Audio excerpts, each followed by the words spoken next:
Hello, dear listeners, and welcome back to Sci-Fi Stories. We have recently been demonetized by YouTube, leaving us without the budget to keep our channel running. If you enjoy today's story, please consider supporting us with just $1 so we can pay our hardworking staff and continue bringing you these adventures. You can donate by scanning the PayPal QR code on your screen or by clicking the link in the description or the pinned comment of this video. The Great Hall echoed with a sound I had not heard in a century, which was raw, unfiltered mockery. 300 of the galaxy's most evolved minds were laughing at a single, grease-stained human. They looked down from their glowing pedestals, mocking her frail, unaugmented flesh. But she did not flinch. She just stared back with eyes as cold as dead space and delivered a line that would soon rewrite the laws of our universe. I am Fleet Admiral Kalen of the Apex Coalition. In my 300 years of service, I have commanded armadas that blacked out suns and negotiated treaties that reshaped entire star systems.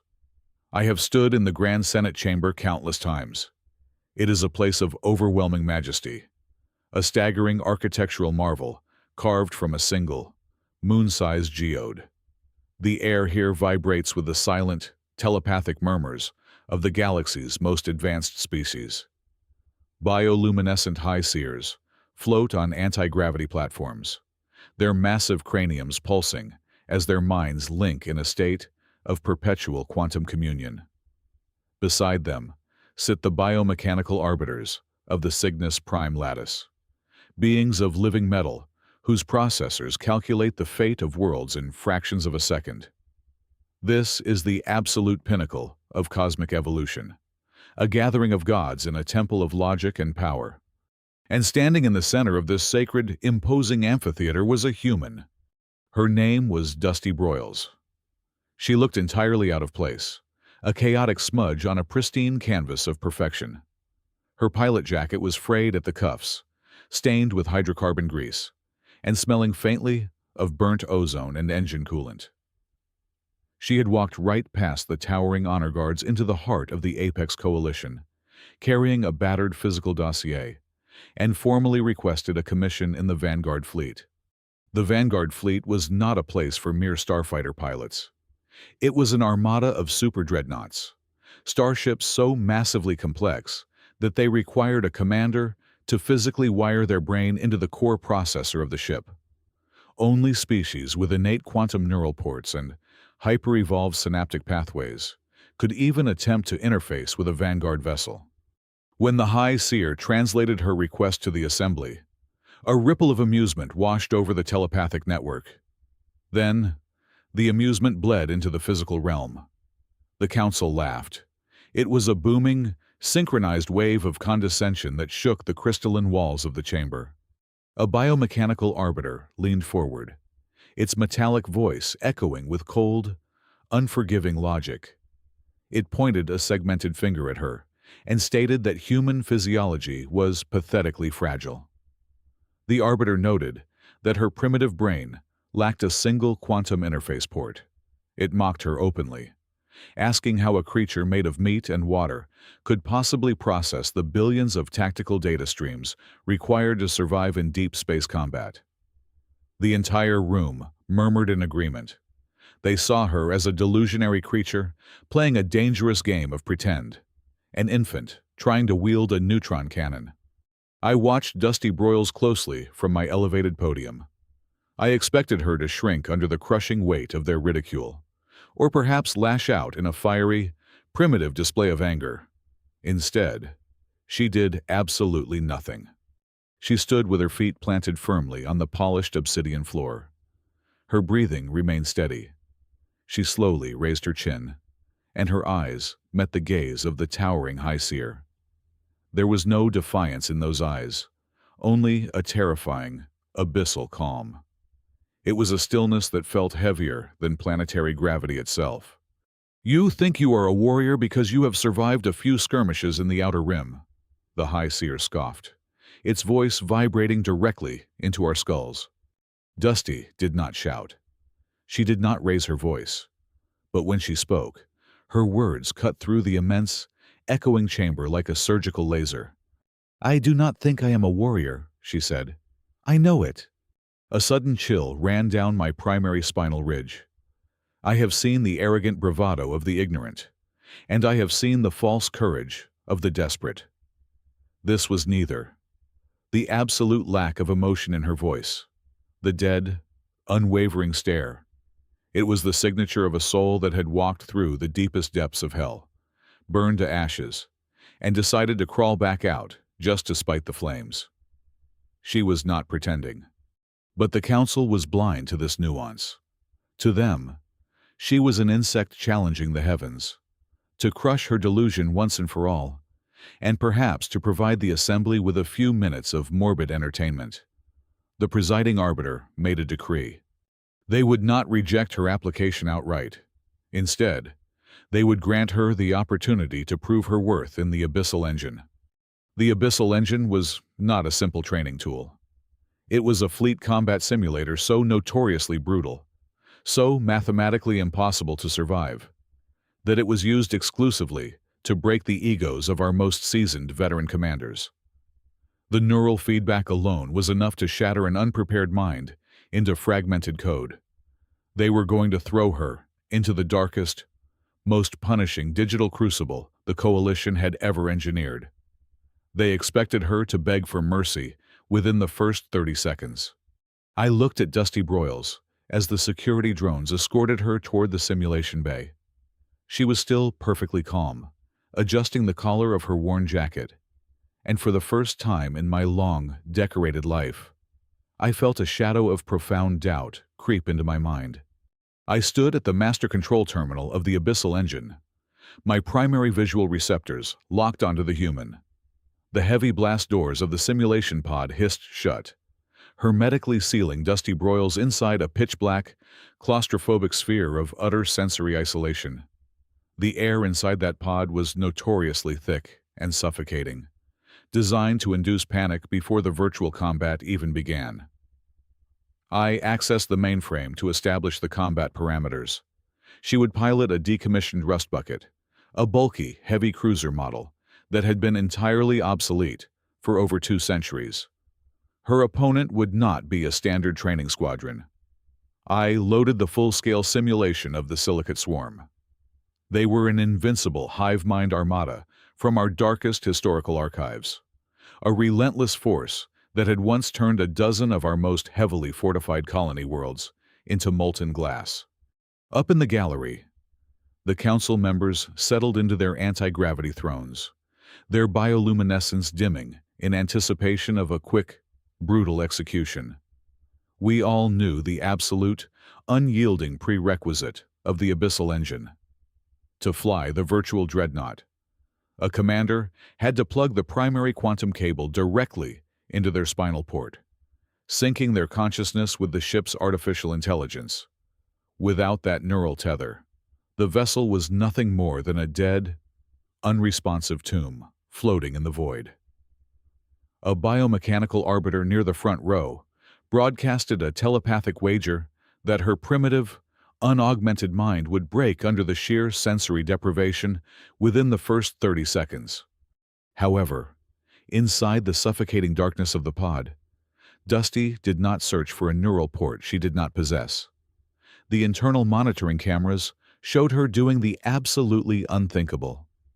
She pulled a heavy hydrospanner from her worn jacket and began violently smashing the pristine, bioluminescent interface panels of the command chair. Glass shattered. Warning klaxons blared as she physically ripped off the console covers, tearing into the ship's actual hardware. She grabbed handfuls of raw fiber optic cables and exposed data conduits, stripping the thick insulation right off with her teeth. She wrapped the sparking copper wires and quantum glass threads directly around her bare forearms and knuckles. She was bypassing the cerebral link entirely. By grounding the dreadnought's raw engine telemetry straight into her own flesh, she was building a crude, agonizingly painful haptic feedback loop. Every engine vibration, every spike in reactor pressure, she would feel it as a literal electric shock or a searing burn. She was choosing to fly by touch, turning the massive ship into a physical extension of her own nervous system. The battle simulation initiated. Instantly, the tactical holomap flared a violent crimson. 300 silicate swarm interceptors materialized out of hyperspace, forming a perfect, mathematically inescapable sphere of death around her lone, clunky cruiser. Any sane commander, even a decorated veteran of the coalition, would have immediately routed all available power to the omnidirectional deflector grids and initiated complex evasive maneuvers to survive a few extra minutes. Dusty did the exact opposite. Her hands flew across the exposed wiring, bleeding from the electrical sparks. With a series of brutal, hardwired commands, she bypassed every safety protocol and completely shut down the cruiser's life support systems. Oxygen generation dropped to exactly 0%. The temperature plummeted. Then, she killed the artificial gravity. Floating weightless in the freezing, airless bridge of her simulated ship, she grabbed the main thruster manifold. She routed 100% of the ship's reactor output directly into the forward-facing magnetic shield, completely abandoning all rear and flank defenses. The massive heavy cruiser was no longer a tactical warship. She had transformed it into a blind, deaf battering ram. She was not trying to fight a war of attrition. She was turning her 2-million-ton ship into a spear and thrusting it straight into the heart of the enemy formation. The swarm closed their net, unleashing a synchronized, overwhelming volley of hyperthermal plasma torpedoes. The Council expected her to burn instantly, but as the torpedoes struck her heavily reinforced bow shield, Dusty did not try to deflect the energy. She rode the blast wave. Using the exposed wires coiled around her wrists, she manually opened the ship's thermal intake valves. She allowed the staggering, lethal heat from the enemy weapons to bleed through her own hull. She was using their catastrophic thermal radiation to flash charge her own exhausted capacitors. The internal sensors showed the temperature in her cockpit spiking to 150 degrees.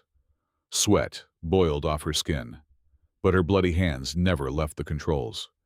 With her energy reserves artificially overcharged by the enemy's own fire, she slammed the thrusters to maximum override. The old cruiser violently lurched forward, riding the kinetic shockwave of the plasma explosions.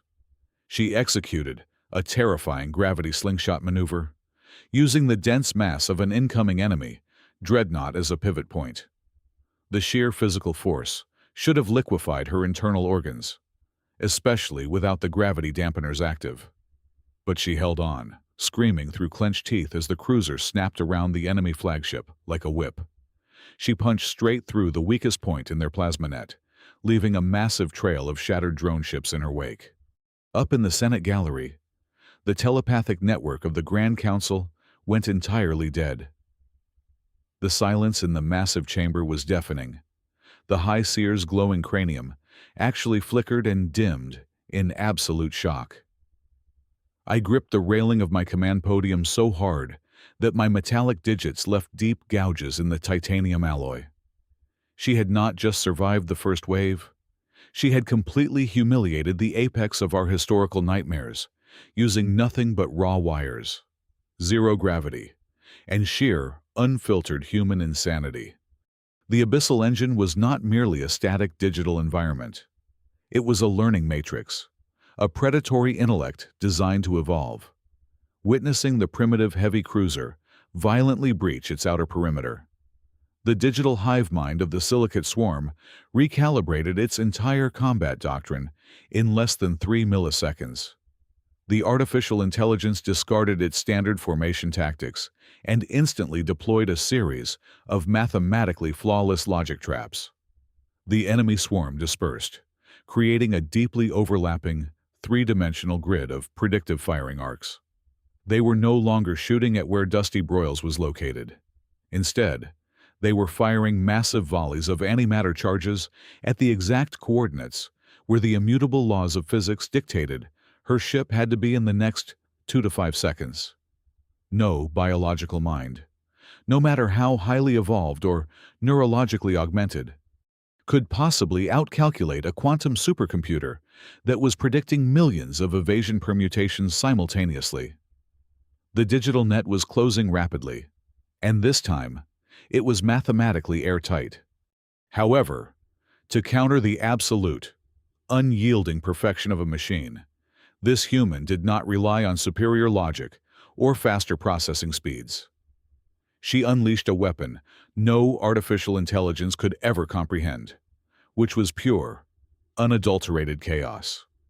I watched in utter disbelief from my command terminal as my tactical monitors flashed with dozens of severe hull breach warnings. Inside her pitch-black cockpit, she slammed her bleeding palms against the manual override levers, forcibly ejecting every single emergency escape pod her vessel possessed. Exactly 144 titanium capsules shot out into the freezing void in a rapid, wildly erratic spread. The swarm, artificial intelligence, forced to process the sudden explosion of mass and thermal signatures, hesitated for a fraction of a second. Its targeting algorithms became momentarily overwhelmed by the massive, sudden influx of new, unpredictable variables. That single fraction of a second was all the human pilot required. With a violent, agonizing twist of a severed conduit wire wrapped around her forearm, she intentionally bypassed the fail-safe regulators on her own auxiliary thruster reserves. Without a shred of hesitation, she deliberately detonated 3 of her 4 external fuel tanks. A massive, blinding explosion of raw plasma and highly volatile irradiated isotopes immediately engulfed her ship. The main tactical display hovering in the center of the Senate chamber whited out completely, forcing several delegates to shield their optical receptors. She had just weaponized her own life-saving fuel supply, creating an impenetrable radioactive storm that instantly blinded the swarm's sophisticated optical sensors and thermographic targeting arrays. Up in the massive viewing gallery, the telepathic murmurs of the assembly erupted into a deafening cacophony of outright horror and indignant rage. The bioluminescent high seers recoiled physically in their hovering thrones, their glowing auras flashing in violent, chaotic colors of deep distress. The biomechanical arbiters began to loudly output vocalized error codes, their logic processors crashing. To intentionally destroy one's own emergency escape equipment and to willingly ignite one's own volatile fuel lines was a complete and absolute violation of every established military doctrine in the history of the Apex Coalition. It was sheer madness. It was an act of tactical suicide. It was a strategy so profoundly illogical that no supercomputer could have ever predicted its occurrence. But the human was far from finished tearing our sacred doctrines to shreds. Bursting from the chaotic edge of her self-made radioactive nebula, her heavily damaged cruiser was now flying completely blind, trailing flames and leaking plasma. And she aimed its battered nose directly toward the darkest, most terrifying sector of the simulation map. My primary optics widened to their maximum aperture as I realized her intended trajectory. She was heading straight for a simulated Class 4 gravitational anomaly, the violent, swirling event horizon of a collapsing singularity. In every textbook, in every tactical manual written over the last 10,000 years, the accretion disk of a black hole was an absolute, undisputed no-fly zone. The gravitational shear forces alone would stretch a heavily armored dreadnought into a microscopic ribbon of atoms before it even crossed the theoretical threshold. Bound by its rigid core programming to pursue and annihilate the target at all costs, the massive armada of the silicate swarm adjusted its course and plunged after her into the consuming dark. But the hyper-advanced artificial intelligence was visibly struggling. It was desperately trying to map an optimal, safe flight path, attempting to calculate the survivable structural tolerances of the crushing gravitational waves. It was applying cold, rigid logic to a situation that defied all sense and reason. The swarm interceptors began to visibly slow down, their main thrusters fighting the immense pull of the abyss. Their quantum processors caught in an endless loop, trying to understand the illogical, suicidal vectors of the human pilot they were chasing. Dusty Broyles did not calculate. She simply pushed her throttle levers forward to absolute maximum capacity. Her ship groaned in agony, the internal structural integrity indicators dropping rapidly past 20%, then plummeting below 10%. The thick outer hull plating began to violently peel away like dry skin in a hurricane. She was surfing the literal, physical edge of oblivion, willingly allowing the immense gravitational pull to slingshot her deeper and deeper into the ultimate danger zone. Then, in the final, agonizing millisecond, just as the crushing weight of the singularity threatened to consume her vessel entirely, she executed a maneuver that permanently shattered my understanding of astrophysics.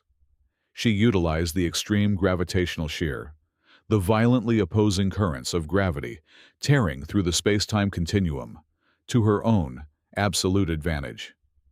She abruptly cut her main engines to 0% and violently fired her lateral maneuvering thrusters. This violently rotated her ship so that its heavily armored underbelly perfectly caught the repulsive, explosive shockwave of an intersecting gravity ripple. The pursuing silicate swarm armada, rigidly holding their mathematically perfect, tightly packed assault formations, hit that exact same invisible shear zone just a fraction of a second later. But they lacked the reckless, insane adaptability of the human pilot. The immense, unseen gravitational tides grabbed the enemy dreadnoughts and simply ripped them apart. Millions of tons of advanced, invincible alien warships were violently crushed into microscopic dust in the blink of an eye. Dusty Broyles rode the chaotic, explosive shockwave of their total destruction, allowing the sheer kinetic force to violently eject her battered cruiser out of the anomaly's deadly grip and safely back into the calm of open space. The atmosphere inside the Grand Senate chamber shifted from stunned silence to a thick, suffocating resentment. To the supreme beings of the Apex Coalition, witnessing a primitive, unaugmented human dismantle an invincible mathematical construct was not a miracle. It was an intolerable humiliation. I observed a sudden, unnatural dimming of bioluminescence from the far right wing of the gallery, specifically from the platform of High Arbiter Vex. Vex was a notorious extremist who viewed humanity as a biological plague, an evolutionary mistake that had no right to stand among the stars. I watched his metallic digits twitch in a rapid, complex pattern beneath his ceremonial robes. He was accessing the shadow net. Before I could even vocalize a warning, my primary command console flashed with a blinding, violent violet light. A massive, unauthorized energy pulse surged through the master server relays. My optical sensors scanned the diagnostic readouts, and cold dread flooded my synthetic veins. The primary safety limiters on the abyssal engine had been completely disabled. The neural dampeners, the thermal regulators, and the biofeedback shields were all gone. The digital boundaries of the simulation had been abruptly and violently erased. I slammed my palms onto the manual abort triggers, shouting emergency override commands into the mainframe. My console responded with a series of harsh, flat error tones. My administrative privileges had been totally revoked. I was locked out of my own system. I turned my gaze upward toward the gallery, my vocal synthesizer amplifying my voice to a deafening roar, demanding an immediate halt to the program. The High Seers simply looked away. Vex did not even acknowledge me. They were going to let the machine kill her, executing a flawless assassination disguised as a tragic training accident. Down in the center of the chamber, the heavy titanium shell of the simulation pod began to hum with a terrifying, lethal frequency. Inside the pitch-black sphere, the environment had become a genuine torture chamber. The crude, improvised haptic feedback loops Dusty Broyles had wired directly into her own flesh were no longer just sending simulated telemetry. Without the safety limiters, every single megawatt of simulated damage her virtual ship sustained was instantly converted into raw, unmitigated electrical current and transferred directly into her central nervous system. The internal monitoring cameras captured the exact moment the transition occurred. As her virtual cruiser scraped against the simulated debris field, a massive jolt of high-voltage electricity surged through the exposed copper wires, wrapped tightly around her wrists. Her back arched violently against the command chair. Thick, dark blood immediately began to pour from her nostrils and leak from her auditory canals. The oxygen inside the pod was being rapidly incinerated by the electrical fires breaking out on her destroyed console. Her body was absorbing the physical equivalent of a catastrophic starship hull breach. Up in the gallery, the council watched the biometric feed with a chilling, silent satisfaction. They waited for the inevitable. They waited for her biological limits to shatter. They waited for her to scream, to tear the wires from her arms, to beg for mercy and prove that her species was weak and unworthy. They waited for a surrender that never came. Instead of collapsing into unconsciousness, Dusty Broyles slowly lowered her head. Her chest heaved with agonizing, shallow breaths. The blood from her nose dripped steadily onto her torn jacket, mixing with the grease and sweat. And then, her lips parted. The corners of her mouth twitched, slowly curling upward until they formed a terrifying, blood-stained smile. The absolute darkness in her eyes deepened. She did not look like a victim. She looked like a predator that had finally been let off its leash. She realized instantly that the simulation was gone, that the sterile, controlled test had been completely corrupted by a murderous intent. The game was real now. With fingers that were charred, bleeding, and trembling from continuous electrocution, she reached for the primary communication array of the destroyed control panel. She did not try to fix her virtual ship. She bypassed the simulation's internal logic entirely and hacked directly into the Grand Senate's secure, telepathic public address system. A sharp, ear-splitting feedback loop suddenly shrieked through the crystalline walls of the immense Senate chamber. The telepathic network of the High Seers was violently overridden by an analog audio broadcast. Suddenly, the pristine, silent temple of the Apex Coalition was filled with the amplified, visceral sounds of human suffering and human defiance. We heard the ragged, wet sound of her gasping for air. We heard a deep, guttural cough that expelled blood from her lungs. And then, we heard a low, raspy, echoing chuckle.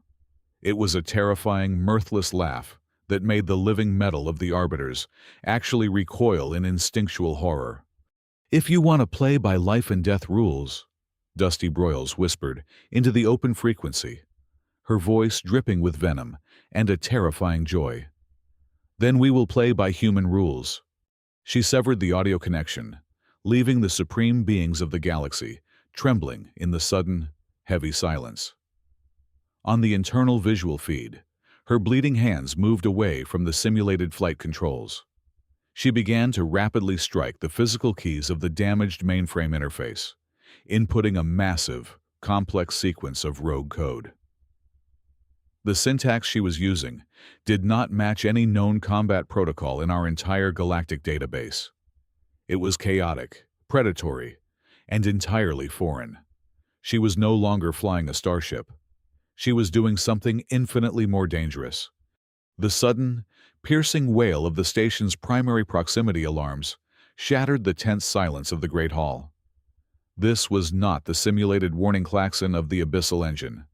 This was the authentic, unmistakable siren of the Coalition Citadel itself. The deafening sound waves bounced off the crystalline walls, flashing emergency amber lights across the faces of the 300 delegates. Confusion rippled through the telepathic network like a sudden seismic tremor. I slammed my hands onto my secondary diagnostic terminal, violently bypassing the locked mainframes, and traced the origin of the massive data spike. The human was no longer fighting the artificial intelligence inside the simulation. She had weaponized the abyssal engine. She was using the overwhelming processing power of the simulator's quantum core to launch a catastrophic, brute force assault directly against the supreme firewall of the Grand Senate. I frantically reached for the battered physical dossier she had dropped on my podium earlier. My optical sensors scanned the ink-stained pages, rapidly bypassing her flight logs and diving deep into her classified background history. Cold realization washed over my synthetic neural pathways. Dusty Broyles was not just a combat pilot. She was a deep space data miner. I understood exactly what that meant in the brutal reality of human space. She had spent the last 5 years in the lawless Black Belt, making a living by boarding dead, highly radioactive alien derelicts. When a human salvage team finds a frozen dreadnought, the onboard artificial intelligence is usually insane, corrupted by centuries of cosmic radiation and defensive paranoia. Her entire profession revolved around aggressively rewriting alien source code, breaking impossible encryptions, and fighting rogue security systems just to survive. She was a digital scavenger, a master of chaotic cyber warfare who thrived in the exact kind of lethal environment High Arbiter Vex had just unknowingly created for her. Up on his elevated platform, Vex finally realized the magnitude of his catastrophic error. The hunter had instantly become the prey. The digital barriers of our most sacred databanks were collapsing under her relentless algorithmic siege. Panic, raw and undisciplined, shattered his usually composed metallic visage.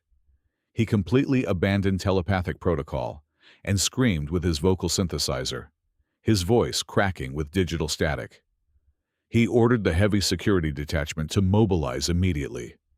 He commanded the heavily armed plasma infantry to march down to the simulation floor, breach the titanium pod with physical explosives, and terminate the human with extreme prejudice.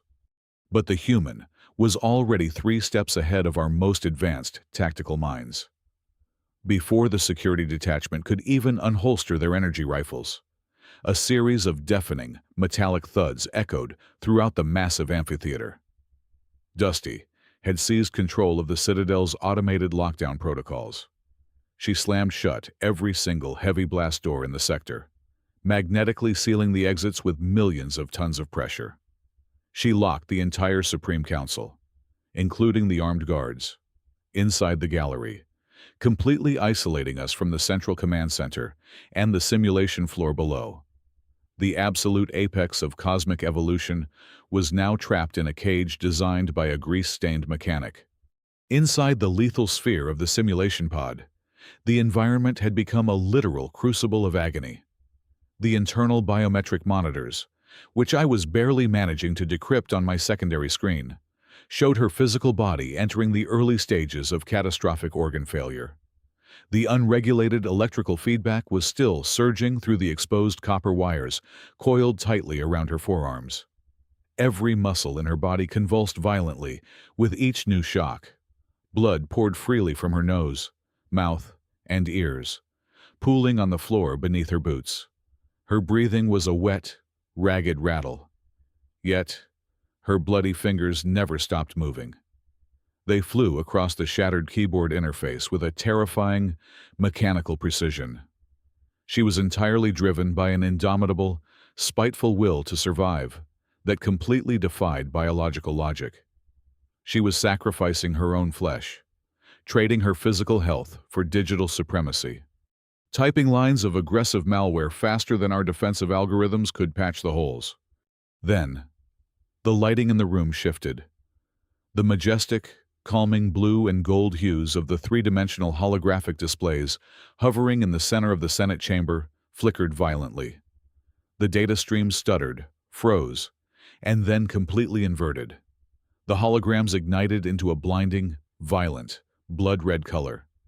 The ambient telepathic hum of the high seers was entirely muted, replaced by the heavy, oppressive weight of total system failure.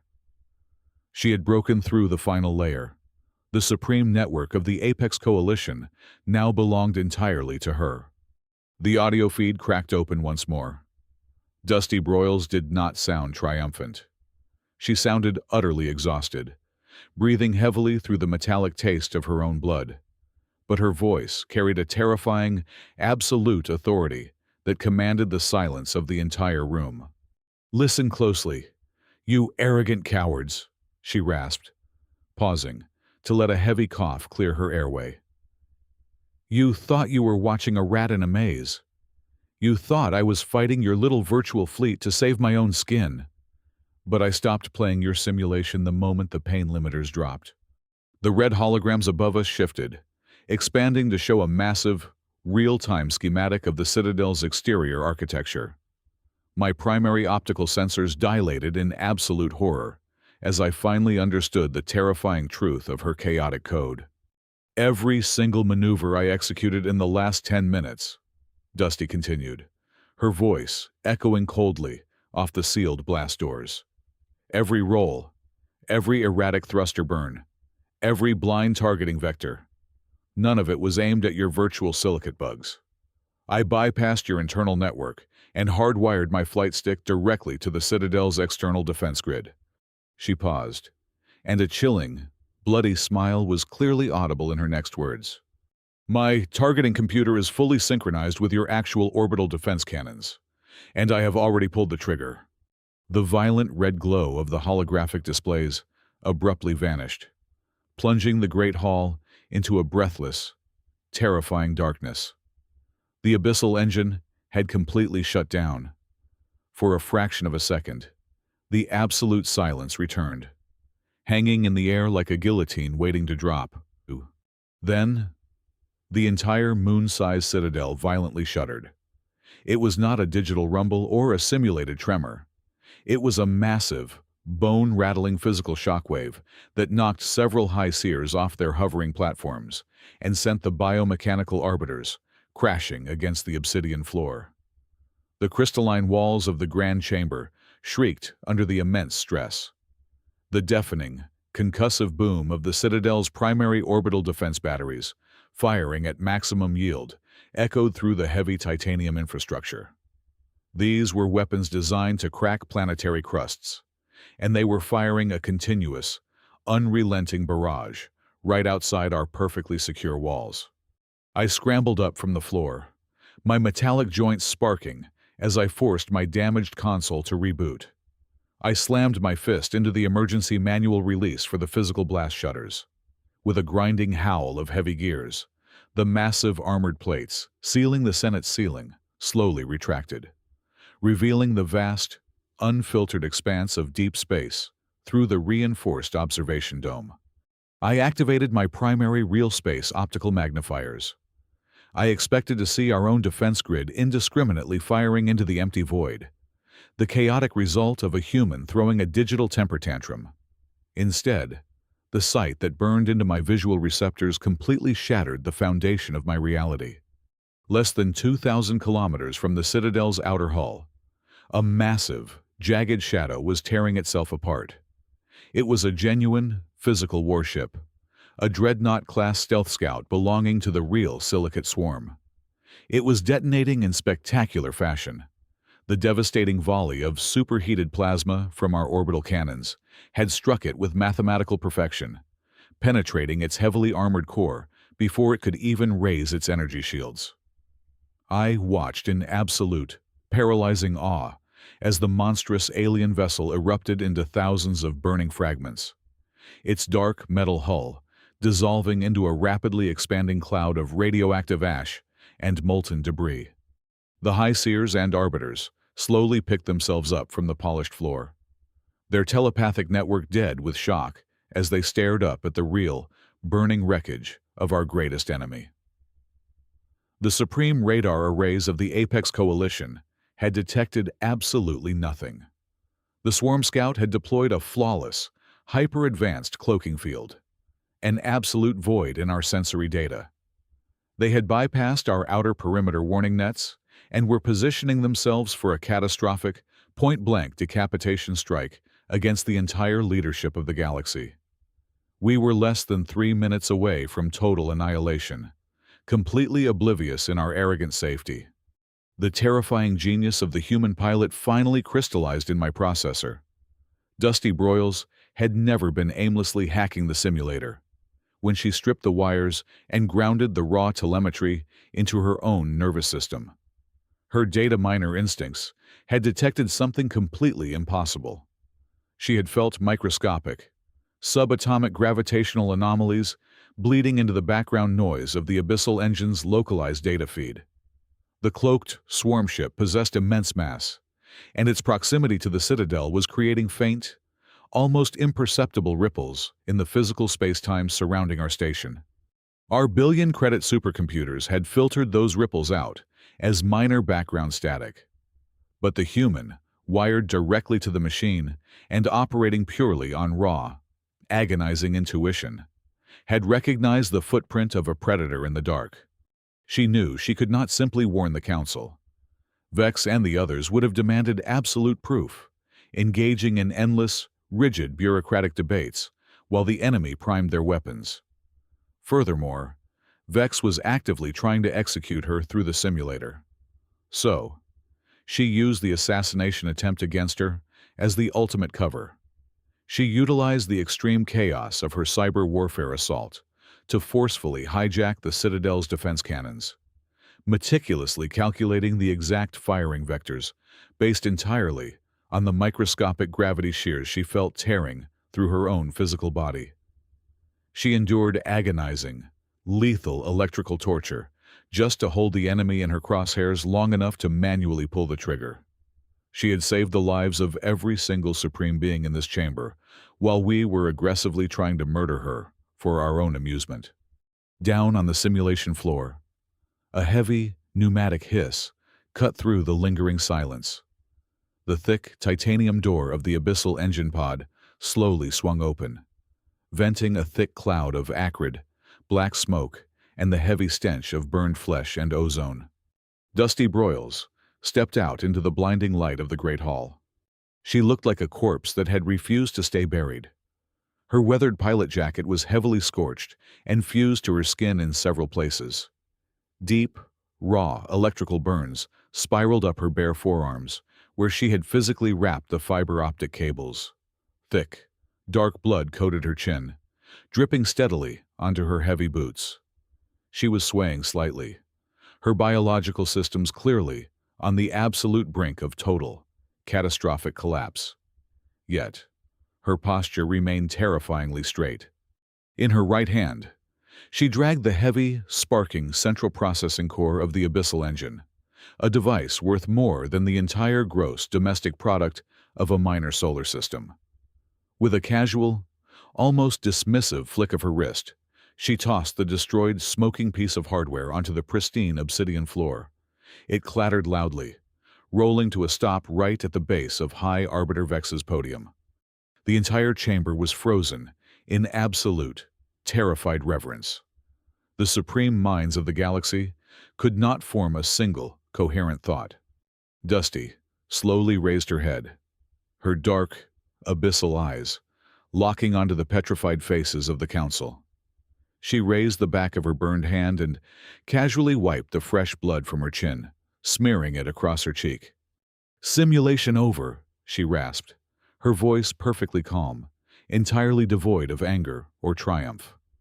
"Now, do I get my ship?" I looked at the human, and I did not just see a pilot. I saw the absolute apex of survival. In that singular moment, I made a decision that would permanently alter the course of galactic history. I did not just approve her commission into the Vanguard fleet. I instantly drafted a high-priority, encrypted petition to bypass all preliminary protocols and elevate the human race directly to a seat on the Supreme Command Council.